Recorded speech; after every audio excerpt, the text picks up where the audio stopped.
السلام عليكم ورحمة الله وبركاته. اللهم صل وسلم وبارك على سيدنا محمد وعلى آله وصحبه أجمعين. ازيكم عاملين ايه؟ يا رب تكونوا في أحسن حال. النهاردة جاية لكم بتزيين تورتة جديدة، بس دوت الكيك البيتي، كيك الاسفنج البيتي. ما شاء الله تحفة، طلع معايا النهارده يعني في المرة دي كان تحفة جدا.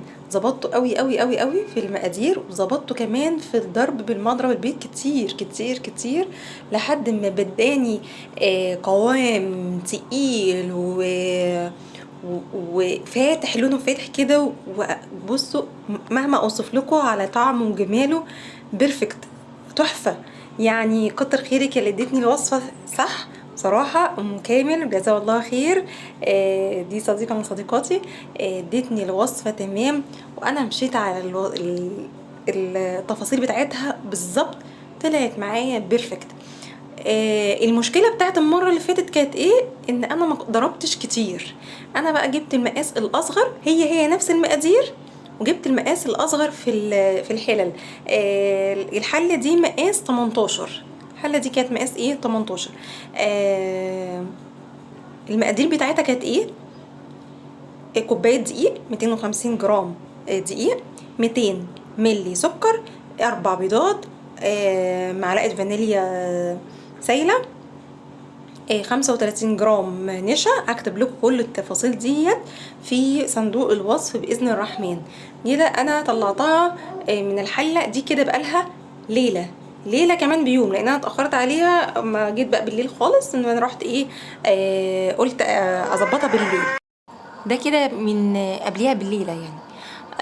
خلصت غدايا، وبصوا طراوتها يعني كانت تحفة تحفة بصراحة. يعني ما شاء الله اللهم بارك، كتر خيرك يا أم كامل، جزاك الله خير. بصراحة قالت لي لازم تقعدي في ضرب الكيك دوت من 4 ل5 دقايق.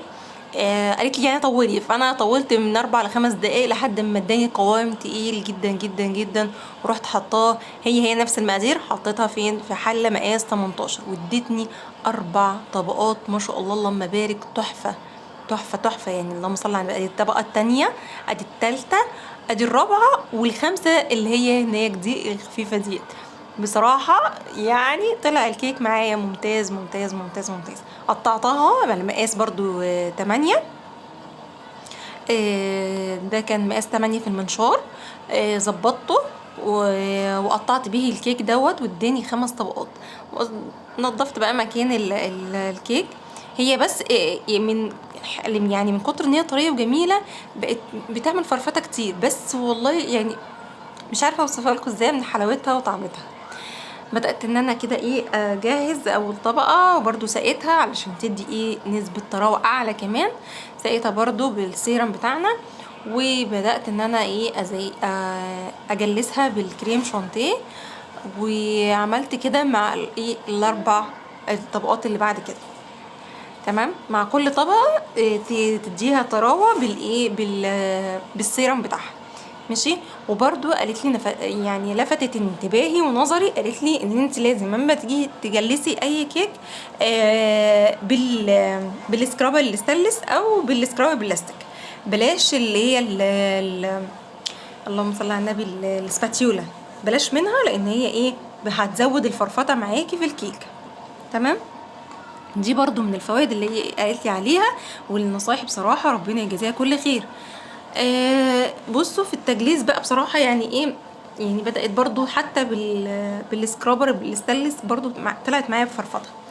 بس يعني دويت الدنيا، والدنيا مشيت معايا وظبطت والله. يعني والله العظيم ما انتوا تتخيلوا طعمها عامل ازاي. هي كانت مش محتاجة اصلا ان انت تاكليها بكريم شانتيه، ولا تزينيها، عايزة تتاكل كده اكل كده حاجه كده تحفه. ما شاء الله اللهم بارك. عارفين القطع الجاتوه اللي بتاكليها من بره، او التورت اللي بتجيبيها من بره، بتبقى عامله طعمها عامل ازاي؟ والله بالظبط فعلا. طيب انا نسيت اقول لكم برضو عشان اكد عليكم، الكريم شانتيه معمول قد ايه الكميه بتاعته. كوبايه واحده كريم شانتيه، بصوا ظبطت لي الدنيا. كوبايه كريم شانتيه واحده مع كوبايه لبن، او كوبايه ميه متلجه مع معلقتين لبن بودره وربع كوبايه سكر. مع كل كوبايه كريم شانتيه ربع كوبايه سكر. طبعا كريم شانتيه خام جدا، نوع من نضيف، فهيطلع معاكي حاجه ممتازه وهيديك الشكل اللي انتي عاوزاه. تمام. برضو مع احنا كده خلصنا الطبقات، يعني لا فاضل لنا كده طبقتين. انا كنت في الاول ده كان عندي كريم شانتيه متبقي، يعني بتقولي مثلا معلقتين 3 كريم شانتيه كانت متبقيه قبل كده من التورته اللي فاتت، فظبطت بيها اول طبقتين. فلما عملت معاها كوبايه كريم شانتيه فالدنيا يعني كملت معايا ما شاء الله. تمام. ايه تاني؟ الكيك هعيد عليكي تاني، اقول لكم تاني مقاديره: كوبايه دقيق، 35 جرام نشا، 4 بيضات، معلقة فانيليا، معلقة بيكنج باودر، معلقة صغيرة برضو من المحسن الجل، ده بيدي للكيك طراوة وهشاشان، حاجة كده تحفة. جميل. بدأت برضو هي الطبق الأخيرة، الكيك الأخيرة، الطبقة الأخيرة جلستها، وهبدأ أجلس الكيك كله من بره ومن حوالين منها. قعدت فترة طويلة بصراحة أجلس فيها، يعني أنا مش محترفة برضو. فبس يعني بصراحة مرة في مرة بتتعلمي، مش من اول مرة بتظبط فعلا معايا، معاكي او مع اي حد، يعني مش من اول مرة هتظبط، بس الاستمرار وان انت تستخدمي الحاجة وتعمليها مرة واتنين وتلاتة هتعرفي انت وقعتي في ايه قبل كده.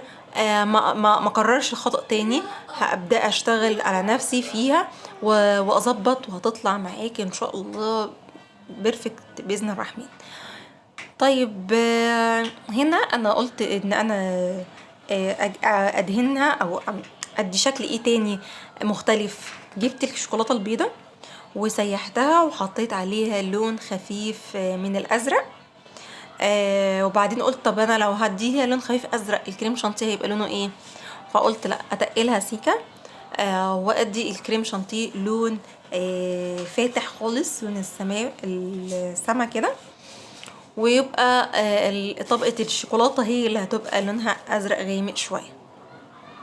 اديني كده جلست الكيك كله وبالشرشرة اللي هي السكرابر مشرشر، وبدأت ان انا ادي الكيك كله التجليس بتاعه دوت، اديها الشرشرة الخفيفة دي.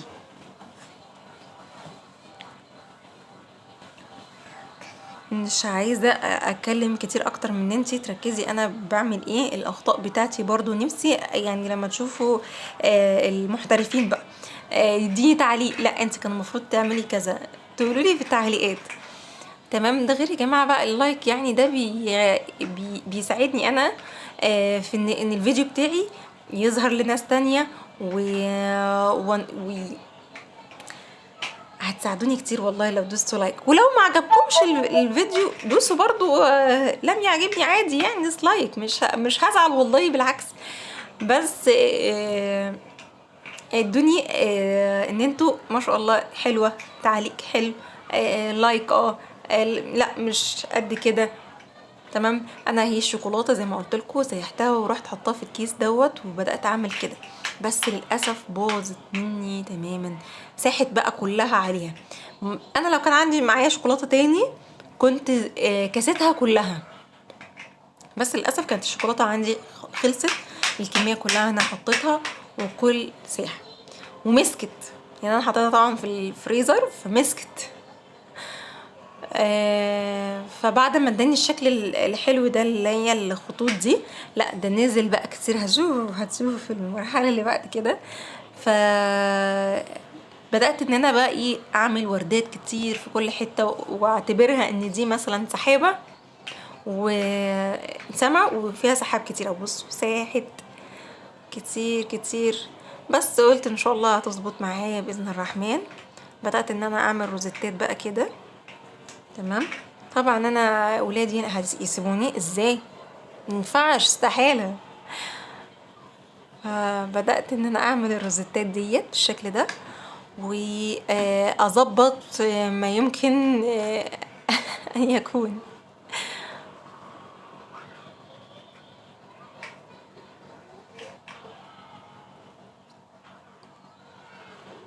هما كانوا فرحانين جدا بيها، برغم ان هي سايحت، بس فعلا طلعت طعمها تحفه وجميله.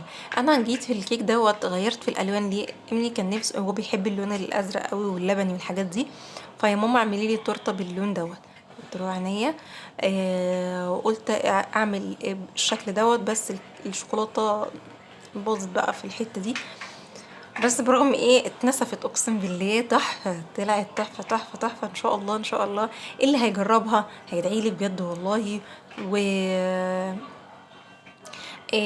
امشي بس على التكات، ولما تيجي تضربي بمضرب البيض ما يعني اضربي كتير، اضربي كتير، اقعدي اضربي كتير كتير كتير كتير كتير لحد ما تلاقيه القوام بتاعها تقيل جدا جدا جدا جدا. تمام. كده انا خلصت التورته بتاعتي، وبدات ان انا اظبط الحتت اللي هي الفراغات دي بقى، اللي باظت مني، قلت احط عليها كريم شانتيه. تمام، وتبقى عامله زي السحاب كده، او تدي منظر النخل، يعني تدي منظر، اغير من الايه البهتان الشوكولاته اللي ساح فيها دي. حاولت اصلح بقدر الامكان فيها. انا كنت ممكن لو لوحدي هظبطها، هشيل ده كله تاني واعمل من اول وجديد، بس طبعا حبايبي انتوا شايفين اكيد في الكادر ورايا قاعدين مستنظرين بقى ان انا ماما هاتي لنا يا ماما التورته، يا ماما يلا ناكل التورته وكده. بس وحطيت طبعا عيد ميلاد سعيد في النص وبس.